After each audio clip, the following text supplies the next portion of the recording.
Hello students, welcome to my channel. तो चलिए बिना टाइम वेस्ट करें हम फटाफट से स्टार्ट करते हैं हमारा topic choosing a place to live. Okay, तो बेसिकली इसका मतलब क्या था कि हमने अर्लीस्ट लोगों के बारे में पढ़ा कि वो मूव क्यों करते रहते थे। ठीक है, उसके बाद हमने वो रीजंस को उसके बाद हमने ये देखा कि वो टूल्स स्टोन्स क्या चीज़ें यूज़ करते थे। ठीक है, अब नेक्स्ट था आपका choosing a place to live. अब देखिए फॉर एग्जांपल जो पहले के जो ये भी अर्लीस्ट पीपल थे वो क्या करते थे, वो एक जगह से दूसरी जगह मूव करते थे। अब ऐसा तो नहीं है कि वो कंटिन्यूसली मूव कर रहे हैं, अब वो मूव करेंगे एक से जगह से दूसरी जगह। जब गए तो कुछ टाइम तो वहाँ पर स्टे करेंगे, तो उस स्टे का जो टाइम पीरियड होता था उसको वो कहाँ पर रहेंगे, कहाँ पर उनको रहना था, उस बारे में आज हम पढ़ेंगे। ठीक है, तो let's start. It is what is site. सबसे पहले हम पढ़ेंगे साइट्स क्या है। Sites are places where the remains of the things like tools, pots, building etcetera were found. These were used and left behind by may be found on the surface of the earth, buried under the earth or sometimes even under the water. अब sites हमने किसको बोला है? Sites जो हमारे archaeologists थे उन्होंने उन जगहों को बोला है जो जहाँ पे उन्हें पुराने लोगों के रहने के या फिर पुराना कोई फॉर एग्जांपल नगर बसा हुआ था, या फिर उनको पानी के अंदर उन्होंने देखा कि यहाँ पुराना कोई नगर बसा हुआ था। इस चीज़ के जो उन्हें एविडेंसेस मिले हैं वो उस जगहों को उन्होंने बोला साइट्स। फॉर एग्जांपल कोई एक जगह है, कोई खंडर है, ठीक है, वहाँ पे उन्हें कुछ भी मिला, कोई पुराने स्टोन्स मिल गए या फिर कुछ भी मिल गया, आपको एशेस मिल गए, ठीक है, ये सब चीज़ें मिल गई, तो वो उनके लिए क्या हुई? साइट। तो साइट का मतलब हुआ जगह। ठीक है, वो जगह जहाँ पर आर्कियोलॉजिस्ट्स को पुराने लोगों के रहने के प्रूफ मिले हैं। ठीक है, तो ठीक है ना, इसमें क्या है? Sites are places where the remaining of the things were found. Sites वो प्लेसेस हैं जहाँ पे रिमेन्स ऑफ टूल्स, पुराने टूटे फूटे टूल्स मिले हैं, पॉट्स मिले हैं, या फिर पुरानी रिमेनिंग्स ऑफ बिल्डिंग्स मिली हैं जहाँ से उनको इन्फॉर्मेशन मिलती है कि यहाँ पर कोई रहता था हज़ारों लाखों साल पहले। That is your sites.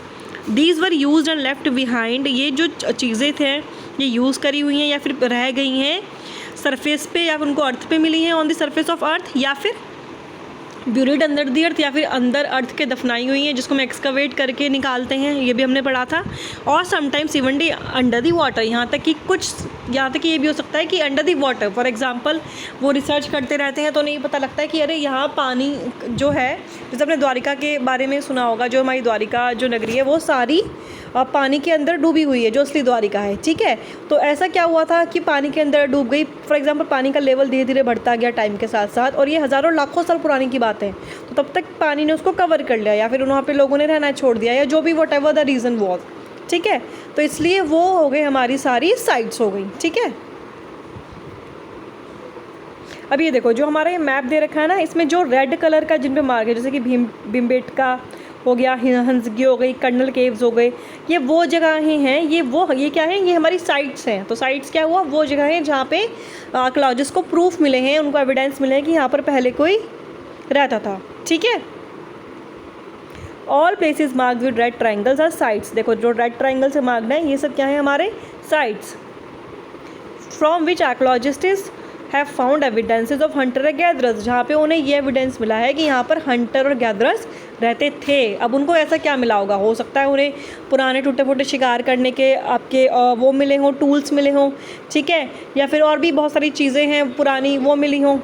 ठीक है, many sites located near sources of water such as rivers and lakes. और जो ज़्यादातर जो भी ये साइट्स है ना, ये हमें रिवर्स के पास लोग रहते थे। क्यों? क्योंकि मैंने बताया था ना, उनको पानी भी चाहिए पीने के लिए, ठीक है, और पानी बहुत सारी ज़रूरतों को पूरा करने के लिए चाहिए, तो वो इसलिए ज़्यादातर पानी या नदी के किनारे ही बसे हुए मिले हैं। अब उनमें से ही एक जगह है भीमबेटका, जो मध्य प्रदेश में है। ये बहुत पुरानी साइट है जहाँ पे केव्स, गुफाएं मिली हैं, और रॉक शेल्टर्स मिले हैं। मतलब रॉक शेल्टर्स मतलब बड़े बड़े रॉक हैं, पहाड़ हैं, पर वो इस शेप के हैं, इस तरीके के हैं कि वहाँ पे रहा जा सकता है। People choose these natural caves because they provided shelter from the rain, heat and wind. These rock shelters are close to the Narmada Valley. तो बेसिकली उनको शेल्टर क्यों चाहिए होता था? अब देखिए गर्मी ठंड ये सब तो उनको भी लगती होगी, तो वो गुफा के अंदर चले जाते थे, तो वहाँ पे रह के उनको ठंड से, गर्मी से, या फिर आपके फॉर एग्जांपल बारिश से, इनसे रिलीफ मिलता था। और ये जो रॉक शेल्टर्स हैं ये ज़्यादातर नर्मदा वैली के आसपास के हैं। As stone tools were important, people tried to find places where good quality stones was easily available. अब ये है कि स्टोन टूल्स, उससे क्या करते थे, वो शिकार करते थे या फिर मीट को जो है उससे वो चीरते थे, जो भी करते थे वो सब उनके लिए बहुत इंपॉर्टेंट थे स्टोन टूल्स उस वक्त। तो इसलिए वो ज़्यादातर ऐसी जगह रहते थे जाके जहाँ से उनको stone tools easily recovery easily मिल जाएँ। ठीक है, अब ये देखिए, ये आपकी बुक का ही पेज है।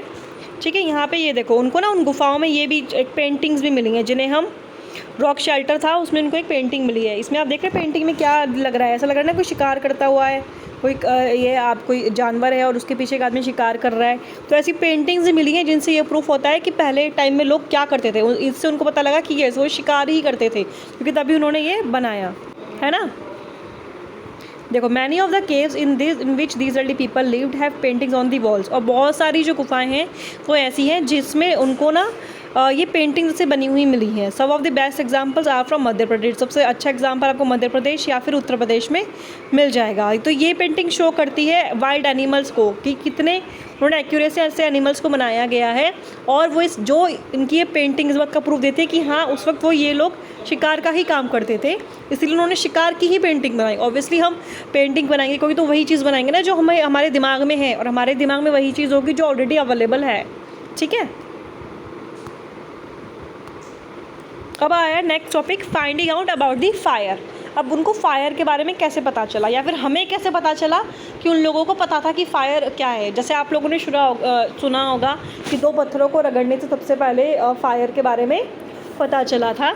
ठीक है, तो traces of ash shows that the people at that time have invented the fire. It could have been use for many things like as a source of light, to roast meat, to scare away animals. अब देखो, for example उसने किसी भी आदमी ने बैठे बैठे उसने 2 पत्थरों को मतलब रब करा और उसमें से आग निकली, तो उन्होंने आग इन्वेंट कर ली। अब वो आग किससे यूज़ में आ सकती है, ये उनको ऑब्वियसली उन्होंने इस्तेमाल करा होगा। उन्होंने आग को पकड़ के भी देखा होगा, उनका हाथ जला होगा, जिससे उनको ये पता लगा कि नहीं, इसमें हाथ नहीं देना। फिर उन्होंने गलती से कोई मांस का टुकड़ा वहाँ गिर जाता है, फिर वो गिर गया, उसने उसको निकाल के फिर खाया, तो उनको ये पता लगा कि अरे इसको पका कर खाएंगे तो ये और अच्छा लगेगा।